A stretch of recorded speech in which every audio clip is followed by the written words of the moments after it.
Welcome my dear students.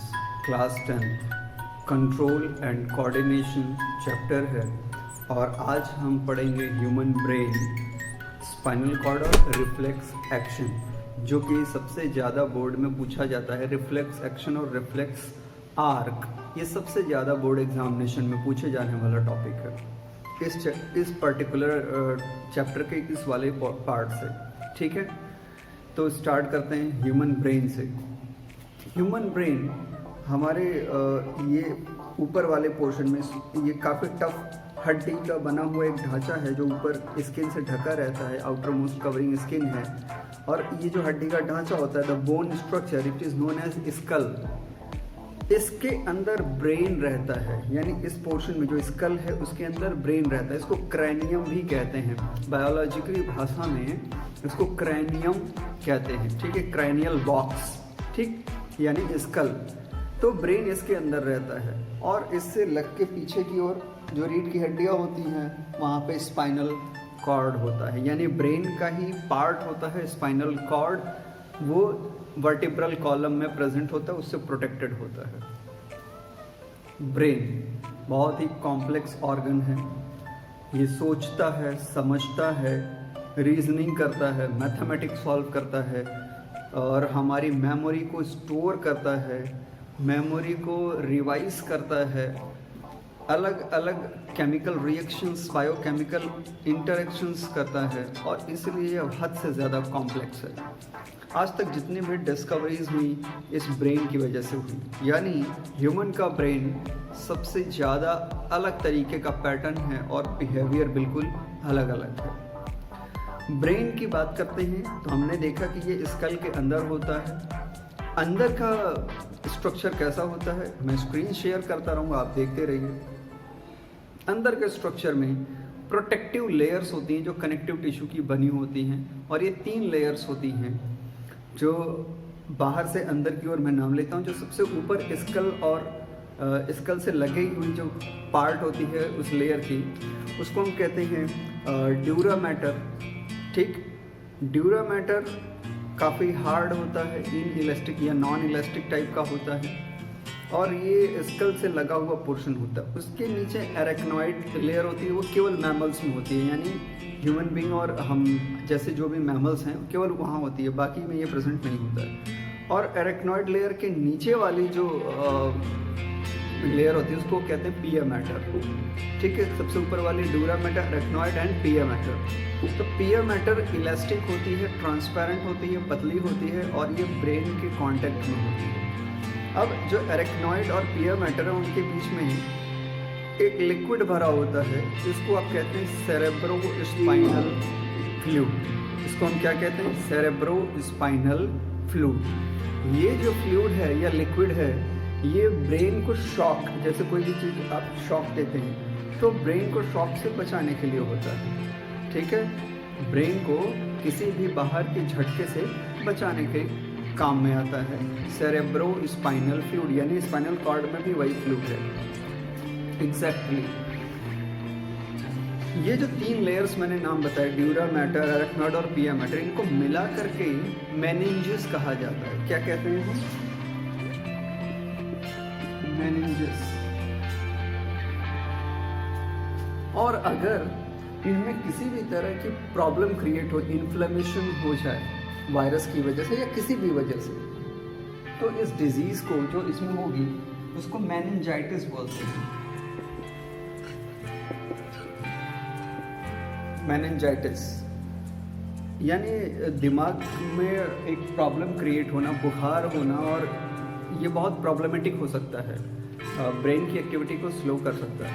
ठीक है, तो ये होगी मेनिंजाइटिस। अब हम ब्रेन की बात करते हैं, पर्टिकुलर ब्रेन की।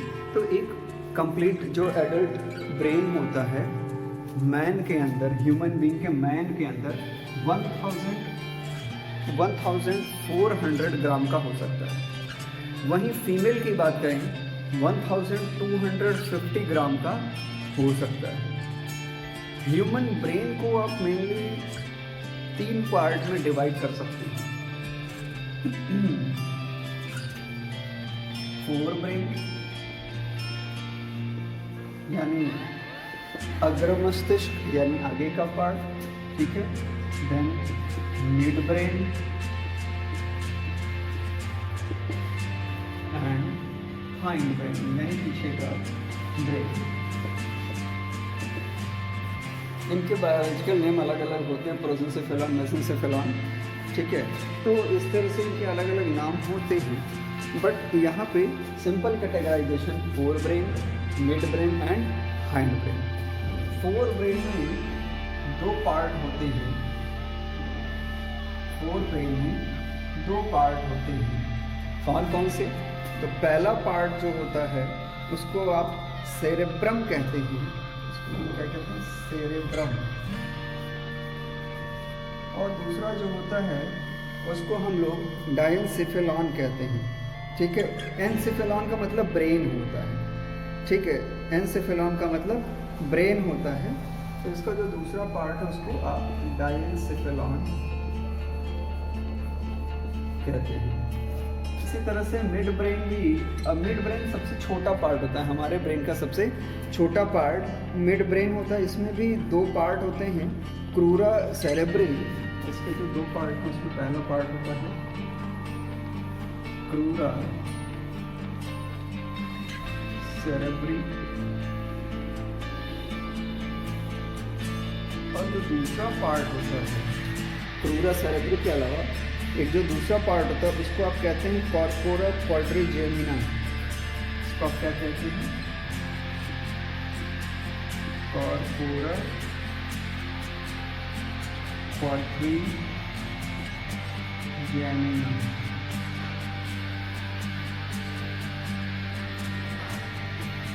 और हाइंड ब्रेन होता है। हाइंड ब्रेन की भी कैटेगरी कर सकते हैं। हाइंड ब्रेन की जो कैटेगरीज हैं, तो हाइंड ब्रेन को हम डिवाइड कर सकते हैं सेरेबेलम, पोन्स, वेरोलाई, मेडुला, ऑब्लोंगेटा। ये तो हो गया ह्यूमन ब्रेन की अलग अलग कैटेगराइजेशन। अब इसमें यही है कि इसको आप प्रोजेंसेफेलॉन या फोर ब्रेन भी कहते हैं। इसी तरह से अब अलग अलग स्ट्रक्चर्स को, जैसे मिड ब्रेन को मेसेंसेफेलॉन कहते हैं, हाइंड ब्रेन को रोम्बेनसेफेलॉन कहते हैं। तो सेफेलॉन का मतलब ब्रेन से है यहाँ पे, तो अलग अलग नाम हम देते रहते हैं। फोर ब्रेन में जो सेरेब्रम है ये दो पार्ट में डिवाइड होता है, दो पार्ट में डिवाइड होता है, दो हेमिस्फीयर में डिवाइड होता है। इसको सेरेब्रल हेमिस्फीयर कहते हैं। और दोनों जो हेमिस्फीयर हैं एक न्यूरॉन्स के एक बंडल के थ्रू या कनेक्ट, एक पाइप जैसा स्ट्रक्चर होता है उससे जुड़े होते हैं, वो न्यूरॉन का ही होता है। और ये दोनों पार्ट आपस में जुड़े होते हैं। जिस स्ट्रक्चर से जुड़ते हैं, यानी जो न्यूरॉन का बंडल आपस में इनको जोड़ने का काम करता है दोनों पार्ट को, उसको कार्पस कैलोसम, कार्पस कैलोसम कहते हैं। ये समझ में आ गया। नेक्स्ट है डायनसेफेलॉन। डायनसेफेलॉन वो पार्ट है जहाँ से हमारे ब्रेन की कुछ एक्टिविटीज़ को कंट्रोल किया जाता है। वैसे तो फोर ब्रेन ही हमारा सबसे वो पार्ट होता है जो एक्टिव पार्ट होता है, रीजनिंग, थिंकिंग वगैरह के लिए बहुत इम्पॉर्टेंट होता है। एक एक करके हम सबको डिस्कस करते हैं बारी बारी। इसको आप चाहें तो स्क्रीनशॉट लेके या मेमोराइज कर सकते हैं। तो ब्रेन के फर्स्ट पार्ट से शुरू करते हैं, that is fore brain. Fore brain का फर्स्ट पार्ट जो है वो है सेरेब्रम। सेरेब्रम जैसा कि मैंने बताया कि दो पार्ट में डिवाइड होता है, दो हेमिस्फीयर में डिवाइड होता है, जिसको सेरेब्रल कॉर्टेक्स कहते हैं, ठीक है। और वो कार्पस कैलोसम में आपस में सेरेब्रल हेमिस्फीयर होते हैं, कॉर्टेक्स, मेडुला जो भी उसमें हो, गायरस, सल्कस जैसे स्पीसीज होते हैं, वर्ड्स होते हैं। गायरस और सल्कस का मतलब होता है कि ब्रेन, जैसे अखरोट आप लोगों ने देखा होगा, अखरोट में कुछ ऊपर का हिस्सा होता है, कुछ दबा होता है। तो जो ऊपर का पोर्शन होता है, जो निकला हुआ होता है, उसको हम यहाँ ब्रेन में गायरस कहते हैं, और जो नीचे का पोर्शन होता है वो सल्कस होता है। अच्छा, ऐसा क्यों होता है? ऐसे स्ट्रक्चर क्यों पाए जाते हैं?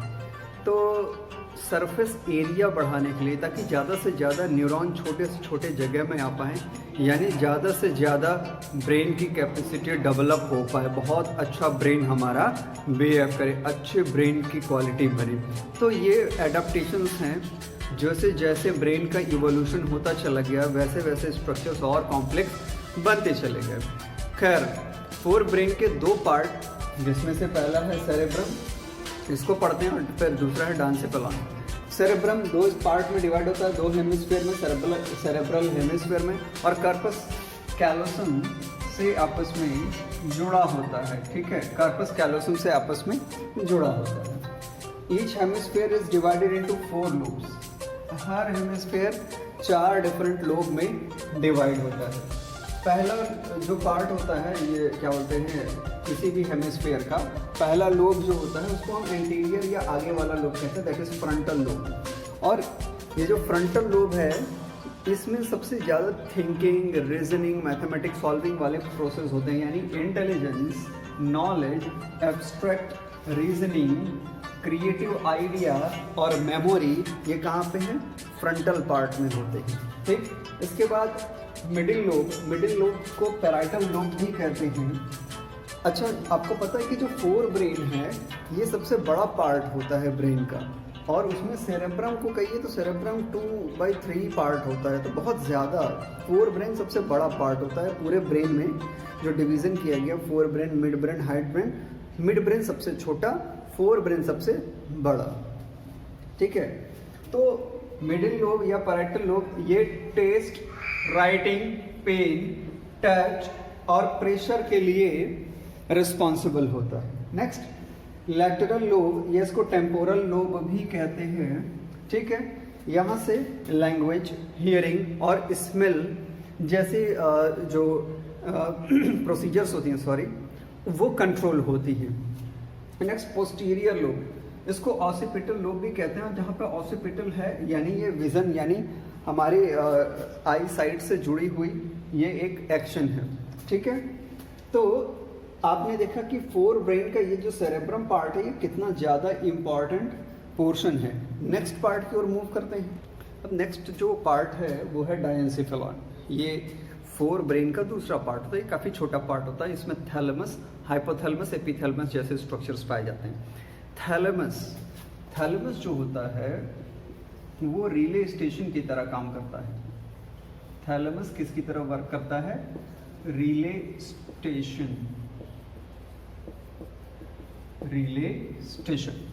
रिले स्टेशन का मतलब, थैलेमस रिले स्टेशन का काम कर रहा, मतलब ये कि जो भी सूचनाएं, जो भी सेंसेस या जो भी ऐसी एक्टिविटी जो हमारी बॉडी के सरफेस पे कहीं भी, पूरी बॉडी में कहीं भी रिसीव हो, जिसको आप स्टिमुलस कहते हैं, वो रिसीव करते हैं न्यूरॉन्स और ब्रेन में ले जाते हैं। तो ब्रेन में जो थैलेमस वाला पार्ट है उसे इकट्ठा करता है, कंसंट्रेट करता है, और फिर उसको आगे वाले पोर्शन पे, दैट इज सेरेब्रम की ओर ट्रांसफ़र करता है। क्यों? क्योंकि वहाँ पे फिर उसकी रीजनिंग, थिंकिंग होगी और उसके लिए एक्शन लिया जाएगा, और वो फिर कहाँ आएगा, वो थैलेमस पाएगा। अब थैलेमस इसको फिर से वापस जो स्टिमुलस के अगेंस्ट जो फंक्शन होना है या जो एक्शन होना है, वहाँ पे ये ऑर्डर को ट्रांसफ़र करते हैं, जैसे ट्रांसमिशन हो जाता है।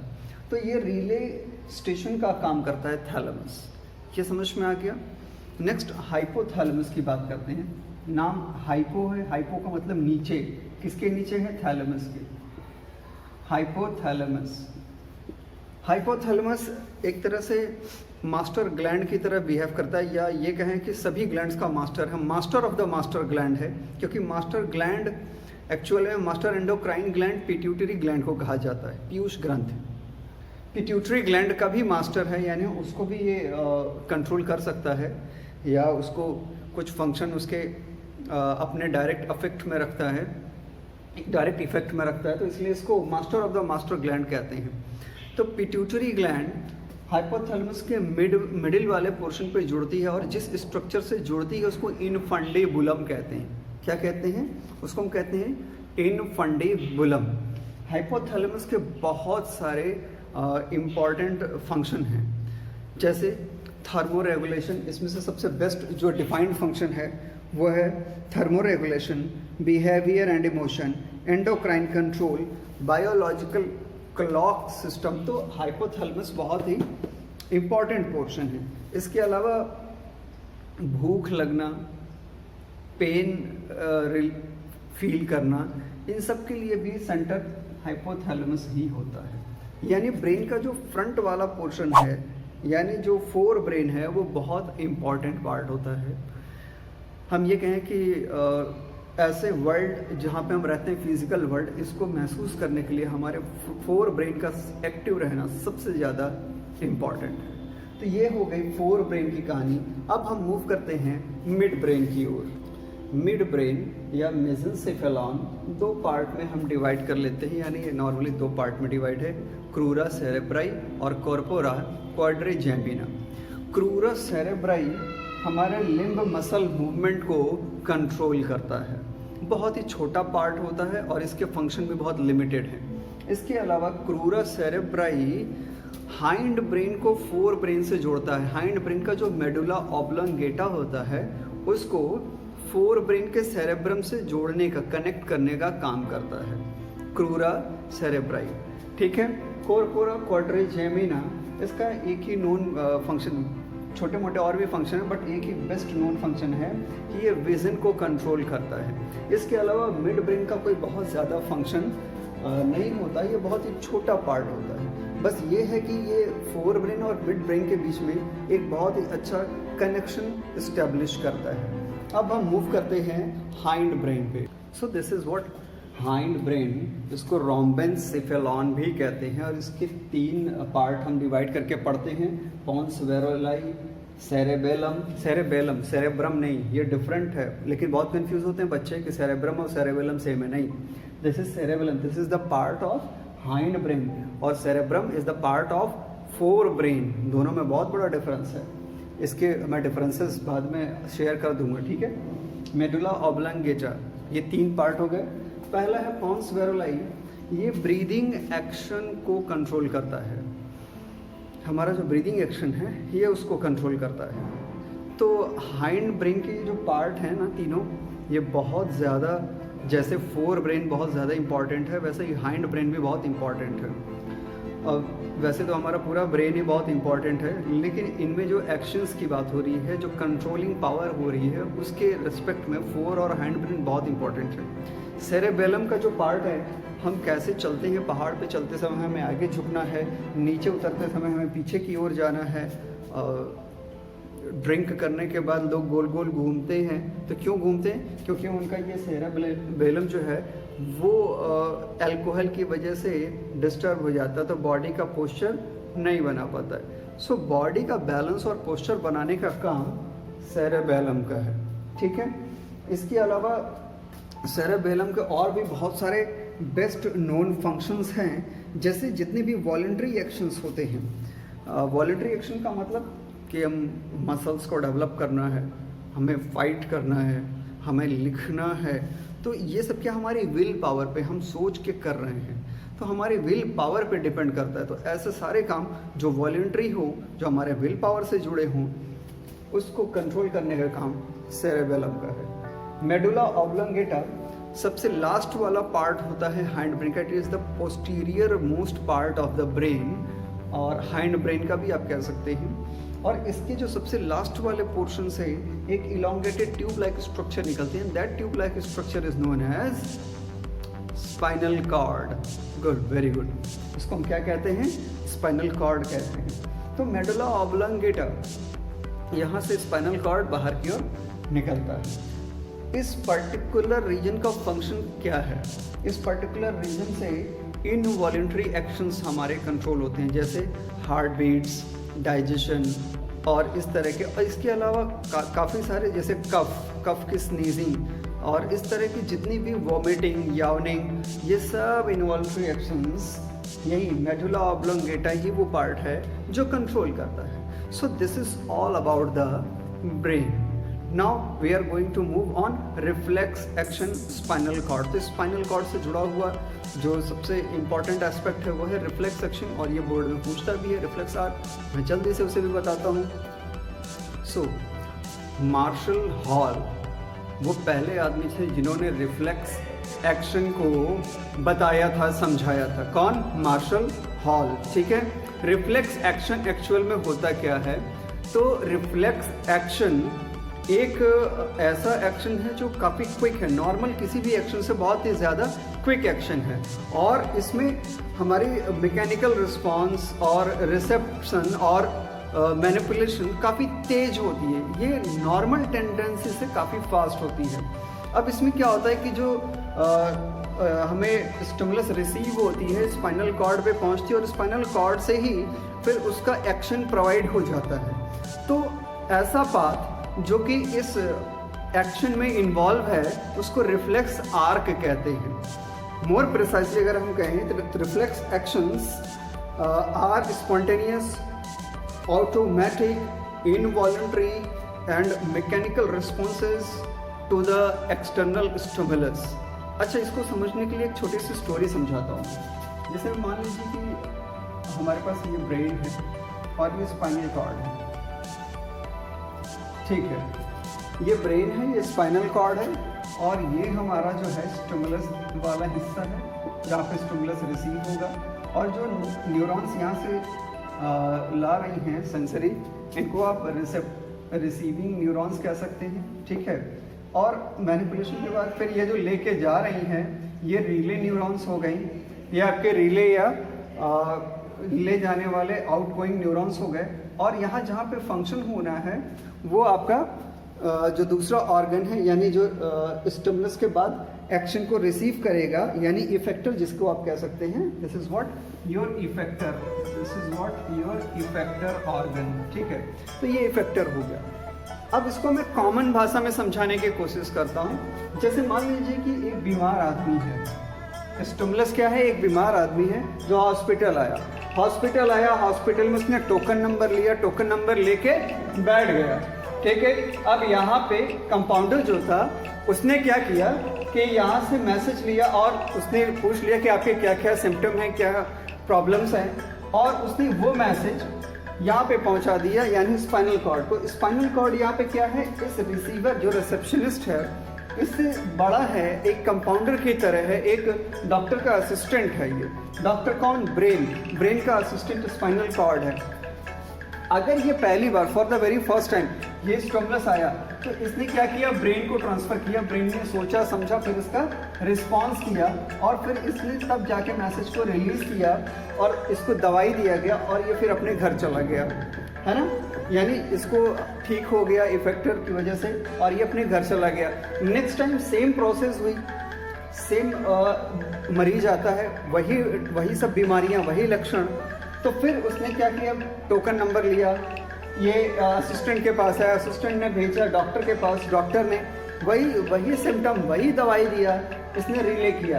तो जब यही बार बार होता रहा तो इस बार क्या हुआ कि जैसे ही वो मरीज आता है और उसने अपने वही सिम्टम्स बताए तो अब की बार स्पाइनल कॉर्ड ने ही दवाई दे दी और यहीं से रिले कर दिया। यानी यहाँ से जो ब्रेन में जाना, फिर सोचना समझना, फिर वापस आना, ये वाला टाइम बच गया, ये वाला टाइम हमारा क्या हो गया, बच गया। तो यहाँ पे स्टिमुलस प्रोवाइड हुआ और इसका तुरंत इफेक्टर पे जो क्या होते हैं इफेक्ट है वो शो होने लगा, यानी तुरंत एक्टिविटी हुई। अब ये वाला टाइम तो बच गया भाई, सोचना समझना रिले करने का टाइम बच गया। तो सिर्फ क्या हुआ इसमें कि ब्रेन इन्वॉल्व हुआ ही नहीं, एक तरह से ये कहिए कि अनकॉन्शियसली ये इन्वॉल्व हुआ नहीं, और बाय प्रैक्टिस, बाय डिफॉल्ट आपके स्पाइनल कॉर्ड ने क्या किया कि तुरंत एक्शन ले लिया, ठीक है। तो ये है रिफ्लेक्स एक्शन, एक जनरल टेंडेंसी में। तो इसमें क्या क्या इन्वॉल्व हुआ, एक स्टिमुलस, एक न्यूरॉन जो कि आपके स्टिमुलस को लाता है, जिसको आप सेंसरी कह सकते हैं, स्पाइनल कॉर्ड पर रिले करने वाला न्यूरॉन, ये अफरेंट और इफरेंट भी कहे जाते हैं, याद रखिएगा, कंफ्यूज मत होना, ठीक है। और इफेक्टर ऑर्गन, इसके बहुत सारे एग्जाम्पल हैं, जैसे साइकिल चलाना और कैच पकड़ना, क्रिकेट मैच में जाना, और प्रैक्टिकल एग्जाम्पल्स में बहुत सारे आपके बुक में एग्जाम्पल दिए होते हैं, जैसे घुटने पे मारना, जर्क, जिसको नी जर्क मेथड कहते हैं, मेढक की स्किन को जलाना, एसिड डालना।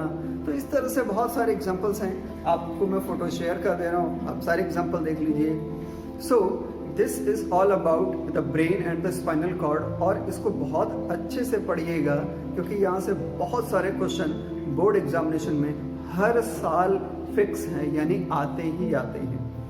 नेक्स्ट पार्ट में हम लोग पढ़ेंगे ट्रांसमिशन कैसे होता है, यानी मैसेज न्यूरॉन्स के अंदर, और जो जहाँ पे दो न्यूरॉन जुड़े होते हैं उस गैप पे कैसे ट्रांसफ़र होता है। उसके बाद फिर हम नेक्स्ट पार्ट पे जाएंगे, chemical coordination. Thank you very much, मेरे साथ बने रहिए, खुद को और अच्छा बनाइए।